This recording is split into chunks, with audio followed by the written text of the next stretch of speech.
listening to Mobile Payments Today podcast. One newsletter brings you the world of money.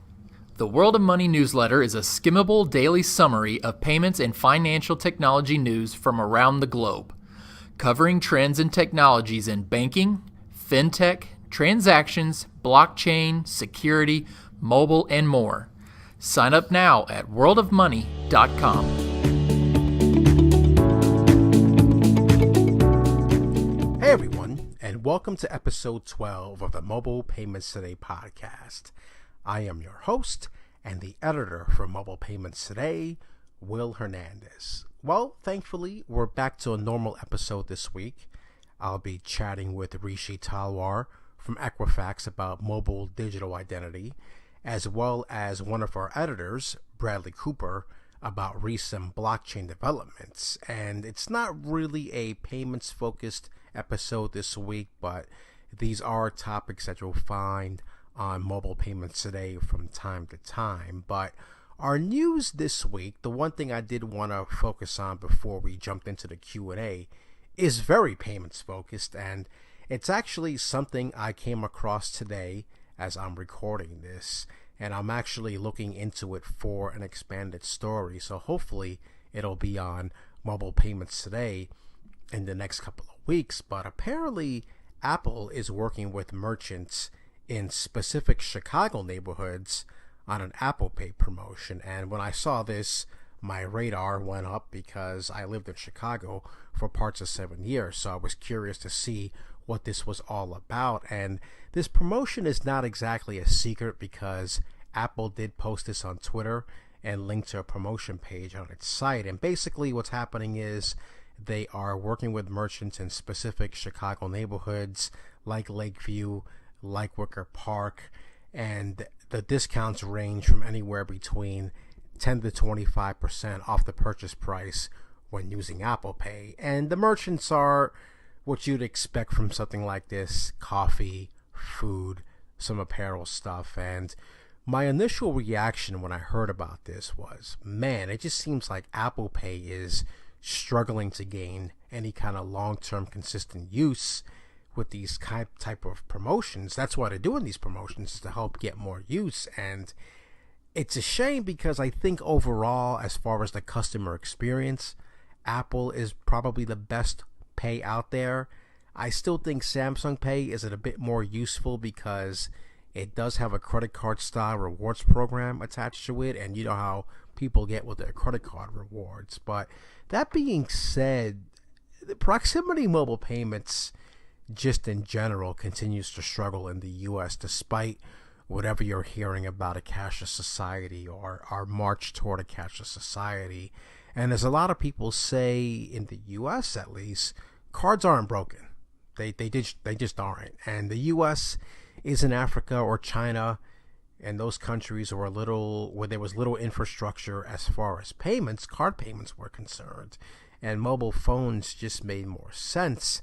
And that's why you've seen such big success with the M-Pesa or a WePay or an Alipay. And if something in the US, like the whole EMV transition disaster, wasn't enough for people to switch to proximity mobile payments more, I'm not sure what exactly is going to get them to do that. And these kinds of discounts are nice, but what happens when they're over? Are people still using mobile wallets after the fact? Apple did something similar when it brought Apple Pay to Japan last year, and I asked the same questions in an article I wrote about that. What happens when the discounts run dry? And I'll give you a great example of that was, I don't know, now 4 or 5 years ago, when everybody was talking about ISIS/Softcard. When that came out, there was a lot of merchant-heavy promotions that were going on with ISIS/Softcard, and they actually had a special promotion with Serve, which is the prepaid card from American Express. And I forget exactly what the promotion was. I think you actually got $50 off the bat on your Serve card reloaded.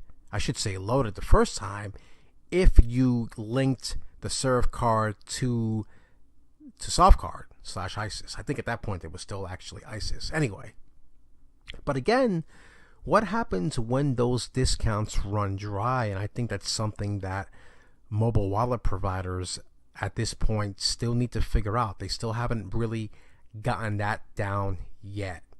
And on that note, coming up on this episode, as I mentioned earlier, we have Hrishi Talwar from Equifax to talk about digital identity.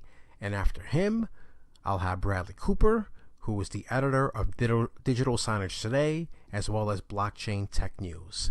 I'll be right back after this quick break.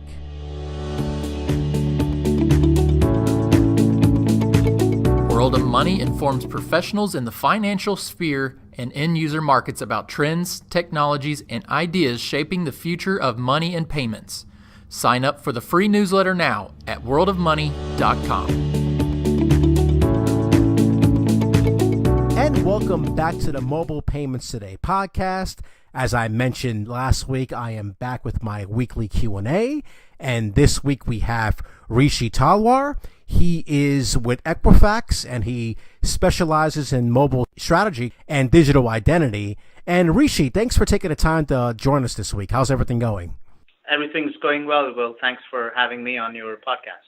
No, thanks for joining us. And as I mentioned, just right now, just in terms of what you do at Equifax, in terms of specializing in digital identity, and this is something that we're seeing a lot of these days, talking about a lot of these days, and there are numerous countries worldwide right now either piloting or implementing digital identity initiatives thanks to government involvement.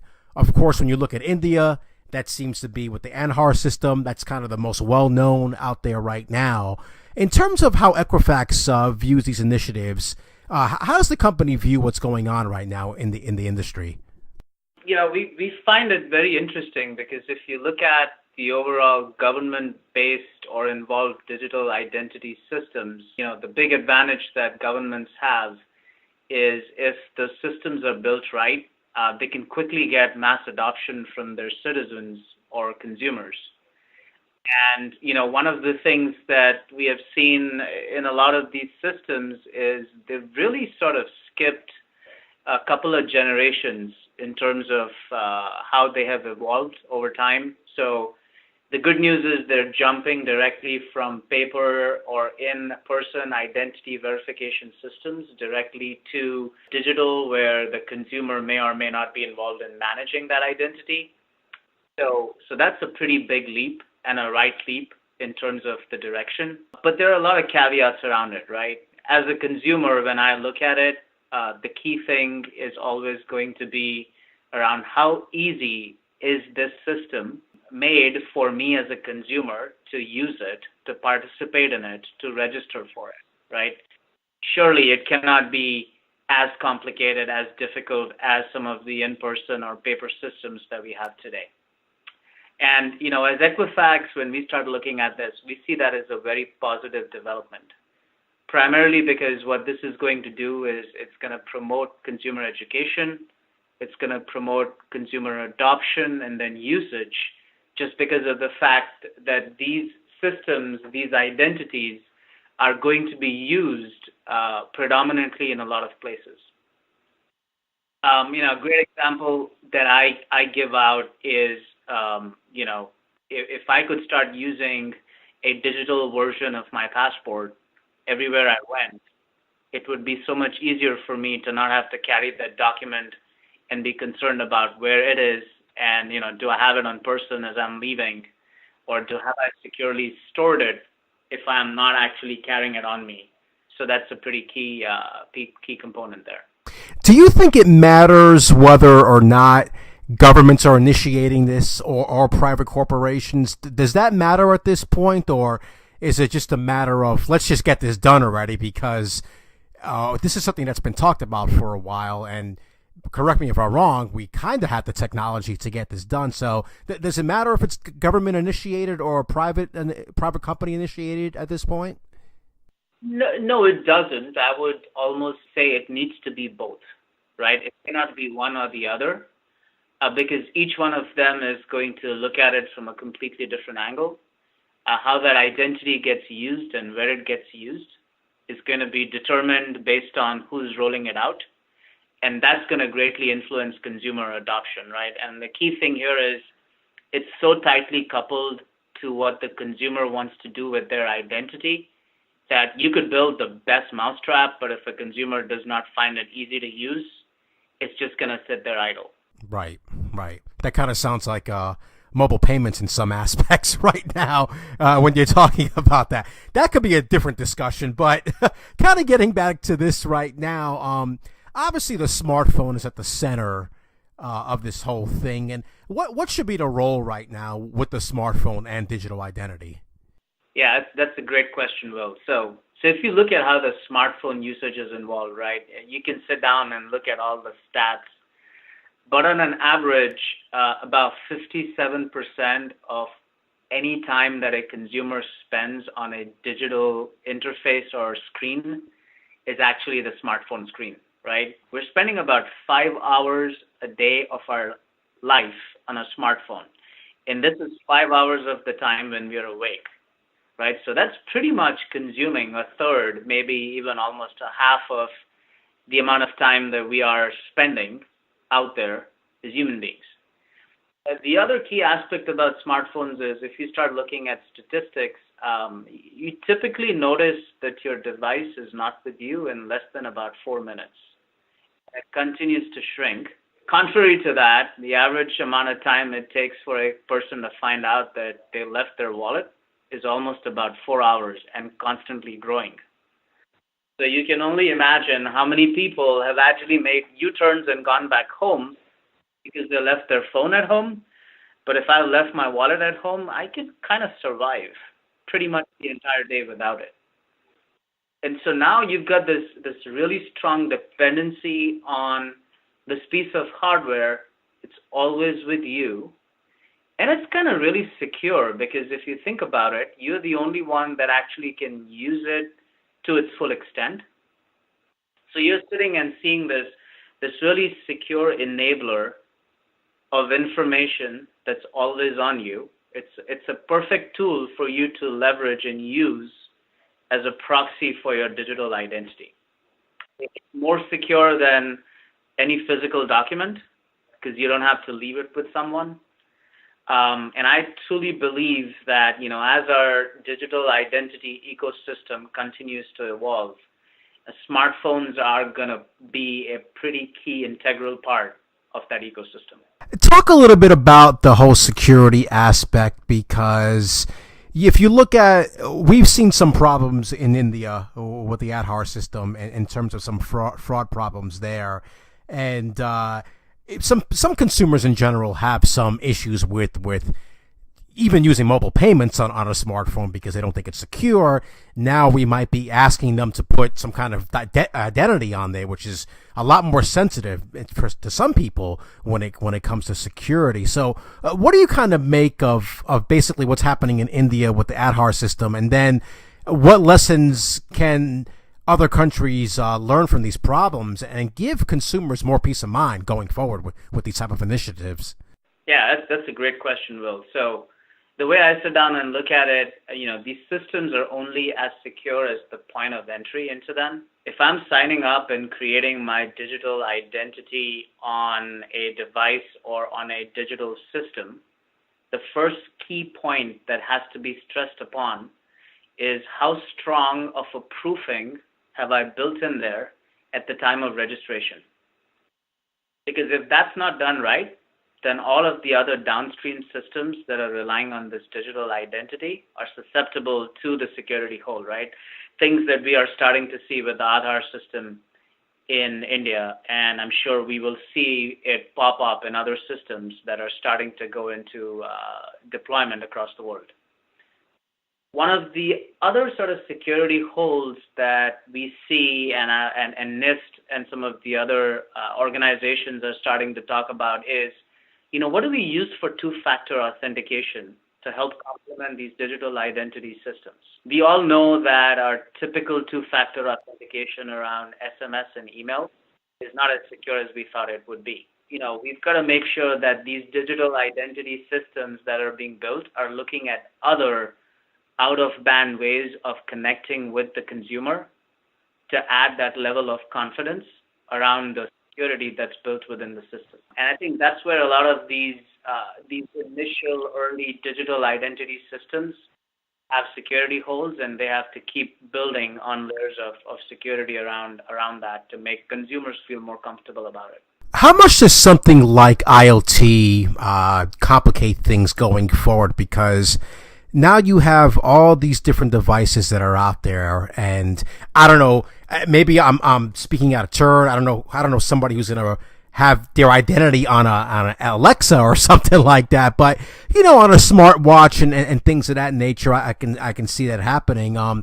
Does security become more complicated in that environment sometimes because we have all these systems out there right now where we're connected to the internet and there are more entry points for fraud to happen? Yeah, absolutely, right? We've got all these different devices.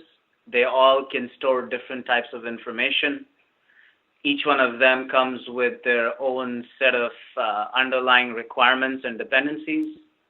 And so for us, folks that are trying to play within this ecosystem, I think it's really going to be critical right off the gate to define what is going to be that standard and how that information can be used on certain devices to begin with, which is why I think your question on smartphones is very relevant.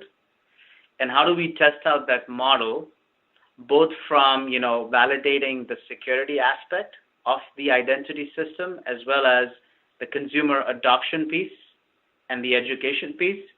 So this does become sort of a mainstream way of consumers controlling their identity. And then we can start looking at the other IoT devices, right? Kind of a very similar path that we are seeing mobile payments starting to take in a lot of aspects. You sort of mentioned the stats in terms of, and I've heard those before, if I leave my cell phone at home, I notice it right away, wallet, whatnot. And I think playing into that, I think one of the key missing pieces of a true mobile wallet is the digital driver's license. And this is something I know some states have kind of been looking at and experimenting with, and we're there with car insurance ID, with a lot of these insurance companies having that aspect of it. But what do you think it's going to take, at least in the U.S., as far as the U.S. is concerned, for states to transition to a digital driver's license? Yeah, I mean, we've seen some of the states within the U.S. starting to pilot this program. It's got to be a lot more than just an image of someone's driver's license, right? It also is going to greatly influence how the driver's license is being used for forms of identification, right? A great example is, I walk up to a bar, I want to prove that I am above 21. I give my driver's license to the bartender. And they've got all information that they need to know about me, including where I live, how old I am, my weight, my height, things that I probably do not want to disclose to people. Now, if I start putting that on a digital version within my phone, now I'm giving my phone to someone else to look at. And what happens if I start getting some personal messages on my phone while that information is being viewed or verified by this individual that's trying to leverage my digital version of my driver's license, right? So I think that's where a lot of the privacy concerns are going to start popping up, as to how people use their driver's license, for example, on their phone and start using that across different places. And so it'll require some work around what happens when the driver's license is being used, what other privacy controls get introduced into the device so it can truly be restrictive, as well as what are the systems that are going to rely on reading the information of the driver's license to complete whatever task they want to perform, right? Because otherwise you're completely reliant on the human eye trying to detect that the digital version of the driver's license is legit. And we all know that it has to be a trained eye because fraudsters get pretty damn good at getting fraudulent driver's licenses across the board. Yeah, I think the ideal scenario, you kind of just described it, going to the bar with a digital driver's license, not your wallet, just the phone to pay, not only pay for your drinks, but also prove that you're able to drink. I think that's probably would be a good thing for a lot of people out there. One last question before I let you go. What do you think will be some of the key trends in this area of digital identity in the next couple of years? What are some things that Equifax is looking at right now? Yeah, so there are a couple of trends that we truly believe are going to start blossoming. The big one that I see becoming very, very relevant as we go down the road is going to be the rise of biometrics, right? Things that are taking away from the what you know concept, which is typically, things that we rely on today, username, passwords, secret questions, things like that, to something that's more tangible, that truly identifies you as an individual and is unique enough that the print is going to be able to distinguish between two people, even if they have the same name, they look alike, live in the same address, but we know that their biometric signatures are going to be different.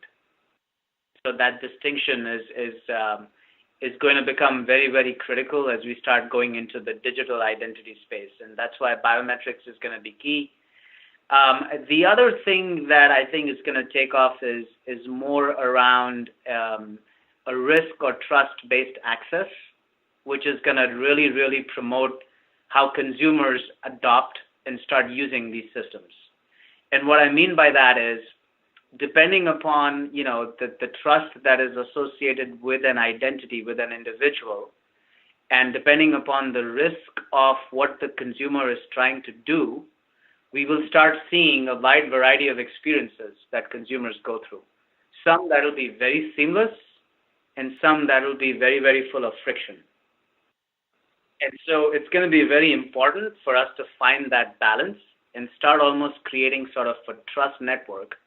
And I always use that reference of, if I were to meet someone I've never met before, I'm always a little bit more reserved. But if a friend of mine comes in and introduces me to someone I have never met before, but through the introduction, I feel a lot more comfortable, a lot more open in interacting with this individual. And the reason why there was a shift in behavior is because I have a trust network with my friend that's introducing me to some other entity or some other individual.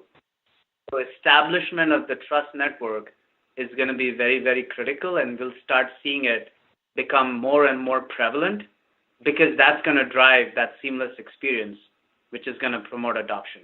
Well, I could imagine, and you bring up a good point, I think, about the fine line between making something easy, but not so easy that it's going to put the customer or the consumer in harm's way in terms of something like identity or fraud or anything like that. Do you think companies can do that right now? I mean, how difficult do you think that's going to be going forward? I think it's going to be a learning experience, right, for all of them. There's a curve around getting it right. And that's why when you ask me the question, like, should this be something that comes from the private sector or from the public sector, I think it's going to be both. Because we'll start off by expecting a different experience for different kinds of things that we are doing. And as the consumer education becomes more and more prevalent, as people get more and more comfortable with that concept, that's when we will start seeing that mass adoption. That's when we'll start seeing a removal of friction where it's almost necessary because all of the checks have happened, and introduction of friction where it has to be there just because the consumer is really trying to do something that is high risk. Well, listen, Hrishi, this is all very fascinating, and I love talking about this stuff, especially when we're talking about making identity as digital as possible when you're talking about passports and driver's licenses. So thanks for coming on with us this week, and hopefully we will talk somewhere down the line. Absolutely, Will. Thank you for having me, and I echo your sentiment. I think this is a very exciting space to be in, and we as Equifax are looking forward to playing an important role in that ecosystem. And welcome back to the Mobile Payments Today podcast. I am here now with Bradley Cooper, and Bradley is the editor of Digital Signage Today, as well as Blockchain Tech News at Networld Media Group. And Bradley, thanks for joining us this week. How's everything going?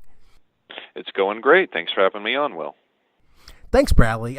Listen, we were talking about this a little bit offline before hopping onto the call, and obviously we had our Bank Customer Experience Summit here in Chicago a couple of weeks ago, and there wasn't really a lot of talk about blockchain and blockchain topics and blockchain technology. It did come up from time to time, but nothing really in depth. And I think my question to you here is, what does that really mean going forward?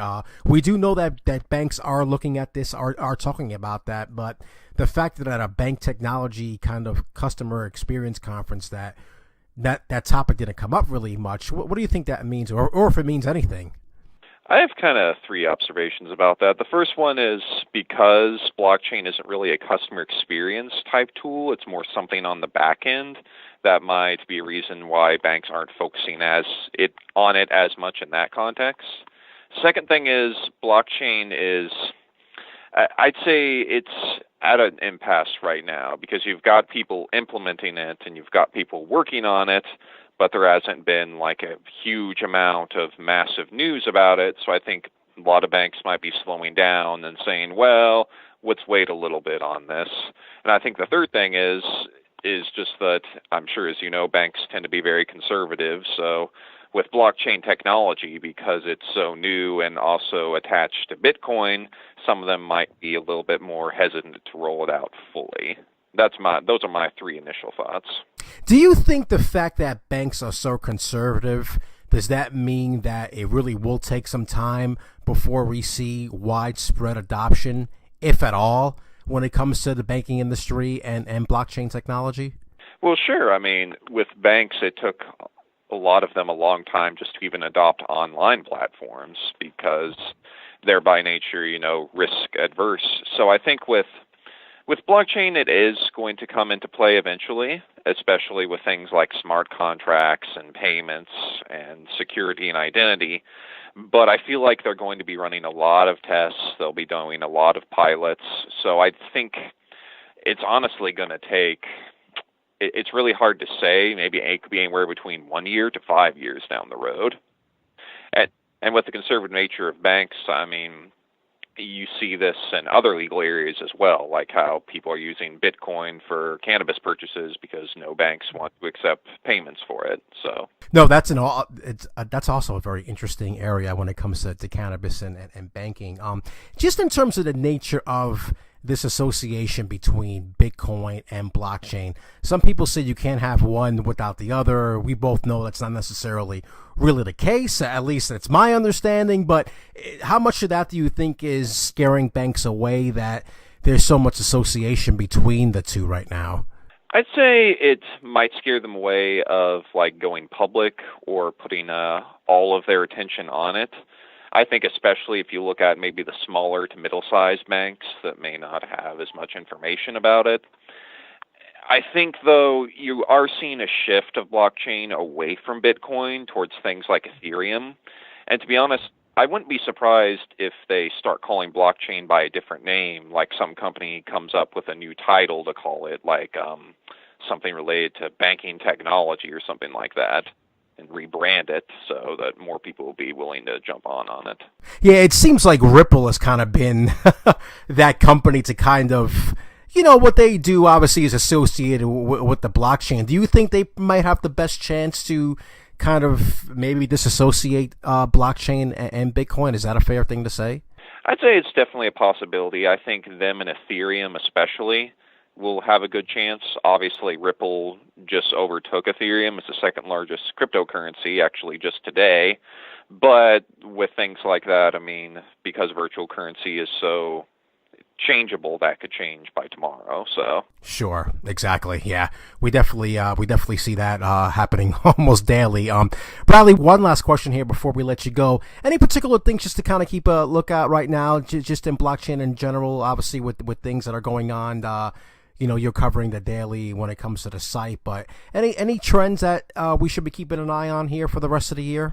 Sure. I think we definitely need to be keeping an eye on, not necessarily on the banking side, but on the retail side, with Walmart beginning in 2019 to be using the blockchain solution fully with the romaine lettuce. I think you're going to see that a lot more with retailers. So that's definitely a big one to look out for, as well as with, just the general stuff like any banks making big rollouts of, say, like smart contracts or identity management. Sure. Yeah, I can imagine. Even at BCX, there were some banks kind of talking about it and experimenting. So I would imagine that we're going to start seeing some more things soon on that end. Listen, Bradley, always a pleasure. Thanks again for joining us this week, and I will talk to you again soon. Thank you. Talk to you soon. That's going to do it for this episode of the Mobile Payments Today podcast. I want to thank Hrishi Talwar from Equifax for joining us this week. We definitely appreciate that.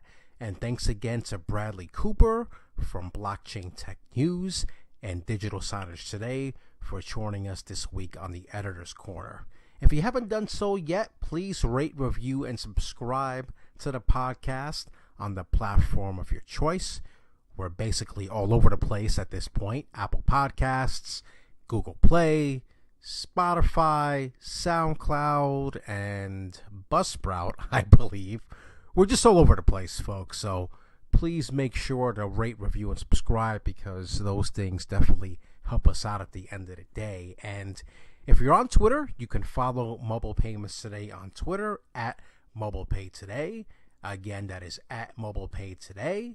And if you want to follow me on Twitter, I am at W_Hernandez16. Again, at W_Hernandez16. I recently had somebody ask me why I have the 16 in there. Well, it's because I was born on January 16th, and I tried to get my combination of a name with my favorite number 20, and it was already taken, and it was kind of a mess when I was going through trying to figure out exactly what I should use for a username on Twitter. At any rate, thanks for joining us this week, and I'll see you again next week.